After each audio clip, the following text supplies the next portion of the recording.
बिस्मिल्लाहिर्रहमानिर्रहीम। स्टूडेंट, आज का जो हमारा टॉपिक है वो मैं आपको कुछ एग्जांपल्स करवाऊंगी बिकॉज जो हम टेस्टिंग ऑफ हाइपोथेसिस का चैप्टर डिस्कस कर रहे हैं, आपके पास इसमें जी टेबल और टी टेबल दोनों डिस्कस किए गए हैं। ये आपने और स्टूडेंट, जब क्वेश्चन आता है ना टी टेबल या जी टेबल का आपके पास पेपर में, तो वो आपको मेंशन नहीं होता कि आपने जी लगाना है या टी लगाना है, वो आपने खुद जज करना होता है।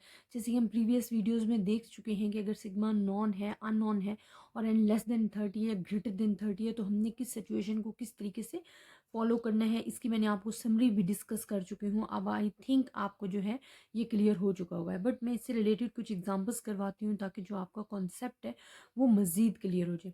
अरे स्टूडेंट, आप एग्जांपल देख सकते हो। वो कहते हैं कि it is claim that average marks of BSc student of A section आपको गिवन है 101 मैथ में, कोर्स इज मोर देन 45 है। अच्छा, बात क्या आ रही है? More than. फिर मैं आपके से डिस्कस भी करूँगी बिकॉज हम तमाम जितनी भी वीडियोस बनाई हैं उसमें हम ये देख रहे हैं कि जब भी हम हाइपोथेसिस बनाते हैं ना, तो student we have the two type of hypothesis. First is null hypothesis, second is alternative hypothesis. But when statement is given, the alternative hypothesis is given. अगर आपको स्टेटमेंट गिवन है तो स्टेटमेंट में आपको हमेशा अल्टरनेटिव गिवन होता है, not null hypothesis. तो यहाँ अगर आपको कह रहे हैं कि कोर्स के बारे में कि इज़ मोर देन 45, ये आपको एवरेज मार्क्स बता रहे हैं और ये म्यू है। अगर सैम्पल डेटा के बाद आपको एवरेज का वर्ड आया तो इट्स मीन वो एक्स बार है। जैसे कि मैं आपको नेक्स्ट बताती हूँ। To test this claim a random sample, देखो रैंडम सैंपल, अब रैंडम सैंपल का वर्ड यूज हो गया। 29 जो है वो student random sample, it's mean n है आपके पास। Word selected and recorded their marks is this one. अब ये जो मार्क्स है ना, ये आपको रिकॉर्ड किए गए हैं एन 101, जो आपको म्यू गिवन था उसमें से जो 29 स्टूडेंट उनके रिकॉर्ड किए गए। Would you agree with that, with the claim if the random sample showed an average? देखिए रैंडम सैंपल की जो एवरेज शो किया गया, मैंने आपको कहा कि जब भी बहुत सारे स्टूडेंट कंफ्यूज हो जाते हैं कि मैम हमें किस तरीके से पता चलेगा कि म्यू क्या है या एक्स बार क्या है। तो स्टूडेंट, जब आपको टोटल पॉपुलेशन, जी ना स्टार्टिंग में उन्होंने बता दिया कि बीएससी के स्टूडेंट सेक्शन ए के जी इतने मार्क्स हैं, तो ये आपको उन्होंने म्यू बताया, टोटल पॉपुलेशन बताई है। बट जब वो आपको एक्स बार भी बताएंगे ना, तो वो आपको मेंशन करेंगे random sample of an average of 50 marks. तो आपके पास एक्स बार जो अब आ गया है वो हमारे पास क्या आ गया है? 50 आ गया। बिकॉज एवरेज शो हो रही है but show in the random sample and standard deviation of 2 marks. और स्टैंडर्ड डेविएशन आपको शो कर दिए गए। अब स्टूडेंट, स्टैंडर्ड डिविएशन अब स्टैंडर्ड डिवीएशन आपको पता होना चाहिए कि हमारे पास जो स्टैंडर्ड डिवीएशन है वो 2 मार्क्स है। अब हमें पता चलेगा कि यहाँ पे हमारे पास क्या चीज़ है। ठीक है, हमारे पास अगर उन्होंने स्टैंडर्ड डिवीएशन 2 दे दिया है, तो यहाँ पे क्या हमें जी टेबल लगाना है या टी टेबल लगाना है? अब स्टूडेंट, आप देखें कि स्टैंडर्ड डिविएशन एस आपको गिवन है और एन आपके पास क्या है? लेस देन 29 है। अगर एन लेस देन 30 है तो आपके पास कौन सी डिस्ट्रीब्यूशन यूज़ होगी? टी डिस्ट्रीब्यूशन यूज़ होगी। अच्छा, बहुत सारे स्टूडेंट ये भी बार बार मुझसे सवाल कर रहे थे कि मैम अगर एन इक्वल टू 30 हो फिर क्या? अगर स्टूडेंट इक्वल टू 30 है या ग्रेटर देन 30 है तब आपके पास जी टेबल लगेगा, लेकिन अगर लेस देन 30 है देन आपके पास टी टेबल लगेगा। अब देखो हाइपोथेसिस, तो आपको पता है कि 2 हाइपोथेसिस होते हैं जो कि हमने कंस्ट्रक्शन ऑफ हाइपोथेसिस करनी होती है। Testing of hypothesis first step होता है। हमारे पास जब भी स्टेटमेंट वाला क्वेश्चन गिवन होगा तो उसमें हमें नल हाइपोथेसिस ही गिवन होगा। अब देखिए नल हाइपोथेसिस आपको क्या गिवन है? More than 45। तो मोर देन मीन ग्रेटर, और इसके ऑपोजिट आपने क्या ले लेना है? नल हाइपोथेसिस ले लेना है। तो ये 2 हाइपोथेसिस बन जाएंगे। लेवल ऑफ सिग्निफिकेंस बिकॉज आपको क्वेश्चन में नहीं गिवन है, लेकिन मैंने आपको बार बार रिपीट किया कि अगर नहीं गिवन होता तो आप अल्फा 0.05 ले लो, क्योंकि अगर क्वेश्चन में गिवन है तो फिर आपने क्वेश्चन वाला ही लेना है, अगर क्वेश्चन में गिवन नहीं है फिर अल्फा 5% ले लो। स्टेप 3 होता है जो कि बहुत इंपॉर्टेंट होता है, जिसमें हमने टेस्ट स्टैटिस्टिक जो कि अपने फार्मूले को डिस्कस करना होता है। टेस्ट स्टैटिस्टिक बेसिकली आपके पास फार्मूला ही होता है। तो आपको मैंने अभी कहा कि अगर एन लेस देन 30 है और एस अननोन है तो फिर आपने क्या करना है? अगर हमारे पास, अच्छा एक और अभी स्टूडेंट आपको चीज़ बताती हूँ। अब बहुत सारे स्टूडेंट मुझे कहते हैं कि मैम ये जो स्टैंडर्ड डिविएशन तो उनका नॉन है। नहीं स्टूडेंट, ये स्टैंडर्ड डिविएशन अगर पॉपुलेशन के फ़ौरन बाद वो बताते ना, जिस तरह फर्स्ट लाइन थी कि जी पॉपुलेशन ये और फिर स्टैंडर्ड डिवीजन, तो फिर हमारे पास क्या होता? सिग्मा, सिग्मा वो काउंट होता। बट यहाँ वो कह रहे हैं रैंडम सैंपल। रैंडम सैंपल कहने के बाद वो इन्फॉर्मेशन दे रहे हैं, तो इट्स मीन ये एक्स बार है और ये एस है। ठीक है। अगर वो रैंडम सैंपल को वर्ड यूज़ ना करते और आपको पहली लाइन में ही बता देते कि स्टैंडर्ड डिवीजन, तो जो स्टैंडर्ड डिवीजन आता वो सिग्मा होता। लेकिन यहाँ पे अब सिग्मा नहीं गिवन, यहाँ पे आपको एस गिवन है, because information is given after saying the random samples. वो आपको जो इन्फॉर्मेशन दे रही है वो रैंडम सैंपल का वर्ड यूज़ करने के बाद दे रही है। तो आई थिंक आपकी ये कन्फ्यूजन भी दूर हो गई होगी कि मैम हमें जी ये यहाँ तो हमें स्टैंडर्ड डिवीजन दिया हुआ है, तो स्टैंडर्ड डिवीजन एस गिवन है, नॉट सिग्मा गिवन है। तो जब सिग्मा अननोन होता है एंड लेस देन 30 होते हैं तो हमारे पास टी डिस्ट्रीब्यूशन यूज होता है। टी डिस्ट्रीब्यूशन का फार्मूला जो है student again and again repeat हो रहा है, मैं आपके साथ पहले भी डिस्कस कर चुकी हूँ। कैलकुलेशन आपको एक्स बार भी गिवन है, म्यू भी गिवन है, एस भी गिवन है। अच्छा, एक्स का स्क्वायर क्यों लिया? देखिए, एस स्क्वायर होता है वेरिएंस, ठीक है, और एस सिंपल होता है स्टैंडर्ड डिवीजन। तो वेरिएंस, ये वेरिएंस है, ये हमारे पास स्टैंडर्ड डिवीजन है। तो आपको स्टैंडर्ड डिवीजन गिवन है, नॉट वेरिएंस, बस फार्मूले में वेरिएंस है। स्टैंडर्ड डिवीजन का स्क्वायर गिवन है तो आपने स्टैंडर्ड डिवीजन का स्क्वायर लेना है। एंड 29 है, आप जब इसे कैलकुलेटर पे काउंट करोगे तो 13.46 जो आपका आंसर आएगा।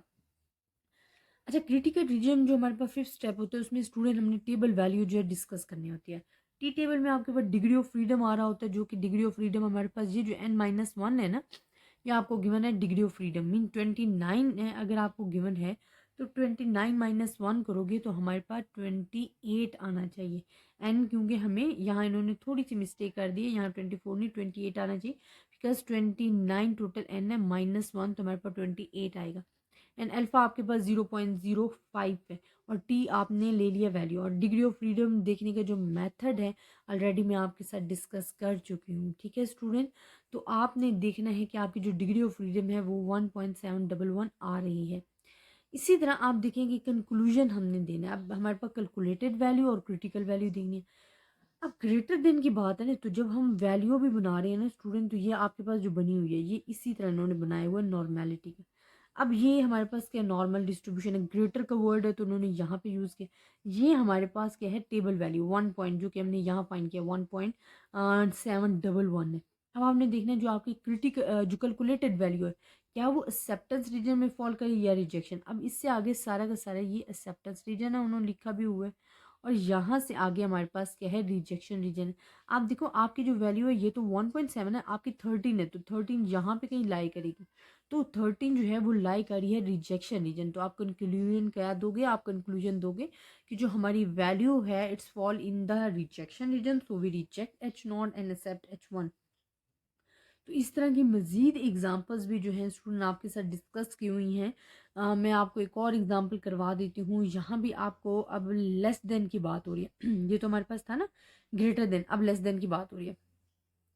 अगर लेस देन देखिए आपके पास तमाम की तमाम इंफॉर्मेशन वही है कि हमारे पास बीएससी के ये स्टूडेंट हैं 25, यहाँ पे स्टूडेंट हैं, वहाँ पे 29 की मतलब यहाँ पे 25 आपको जो कि मैंने वो लेने। एवरेज आपको 40 गिवन है, standard division it's mean less than की है ना, यहाँ कह रही हैं कोड्स इज लेस देन। देखिए अगर लेस देन गिवन है तो आपने नल अल्टरनेटिव हाइपोथेसिस में लेस देन लेना है। थ्री सिचुएशंस आपके पास मेजॉरिटी होती है, एक ग्रेटर देन की होती है, एक लेस देन की होती है, एक normality equal or not equal. अब देखो यहाँ पे उन्होंने मेंशन कर दिया, मेन चीज़ ये उन्होंने डिफरेंस बताया कि इज लेस देन 20 45 है। लेस देन के लिए आपके पास जो हाइपोथेसिस बनेगा वो ये बनेगा। लेवल ऑफ सिग्निफिकेंस गिवन है, फार्मूले में पुट करने की वैल्यूज मैंने आपको बताई हैं। आपने इसे कैलकुलेट करनी है तो आपके पास आएगा -12.50। डिग्री ऑफ फ्रीडम आपको गिवन है तो आप इजीली 25 है तो 25 -1 आपने किया तो 24 आ गया, जो कि आपके पास ये है। और ये आपके पास टेबल वैल्यू आ गई। अब जो हमारे पास एक्सेप्टेंस रीजन बन रहे हैं ना वो यहाँ पे यूँ बन रहे हैं, ये सारा acceptance region because negative value less than. देखिए स्टूडेंट एक और चीज़ याद रखो, जब भी आप ये बनाते हो ना नॉर्मल डिस्ट्रीब्यूशन, तो अगर ग्रेटर देन है तो आप पॉजिटिव साइड पे मेंशन करोगे, अगर लेस देन है तो नेगेटिव साइड पे, जैसे कि ये मेंशन कर रहे हैं, यहाँ पे हम मेंशन कर रहे हैं। अब ये हमारे पास है calculated table value. Calculated value आपने देखनी कि क्या वो एक्सेप्टेंस रीजन में फॉल करे या रिजेक्शन में। देखिए -12 है, -12 कहाँ यहीं पे, ये कहाँ यहाँ पे कहीं लाई करेगा। तो हम कहेंगे कि जो वैल्यू है fall in the rejection region, so we reject H0 and accept H1। तो थ्री सिचुएशन होती है ना, एक आपके पास मोर देन वाली आ गई है, एक ग्रेटर देन वाली आ गई है, एक आपके पास सिचुएशन आ सकती है नॉर्मेलिटी की, जिन्हें कहते हैं कोर्स इज इक्वल्स टू 45। अब इक्वल दिया गया है ना, ना लेस देन की बात हुई है, ना मोर देन की बात हुई है, ना ग्रेटर देन की बात हुई है। तो यहाँ पे हमारे पास जब ऐसी सिचुएशन आ जाती है कि in which we are discussing about the normality, so we can calculate and make the hypothesis equal or not equal. Three situations is also discussing in all the question. आपकी जितनी भी एक्सरसाइज के question है first greater than वाली आ जाएंगी, less than वाली आ जाएंगी, normality equal or not equal आ जाएगा। लेवल ऑफ सिग्निफिकेंस आपको गिवन है, टेबल आपको गिवन है, आपने वैल्यूज पुट करनी है, सेम सिचुएशन है। यहाँ पे डिग्री ऑफ फ्रीडम जो पुट करना है ना स्टूडेंट, अब आपके पास दो, अच्छा वहाँ पे हमने सिर्फ अल्फा लिया था। अल्फा लेने की रीज़न क्या थी? Because we have the one sided था।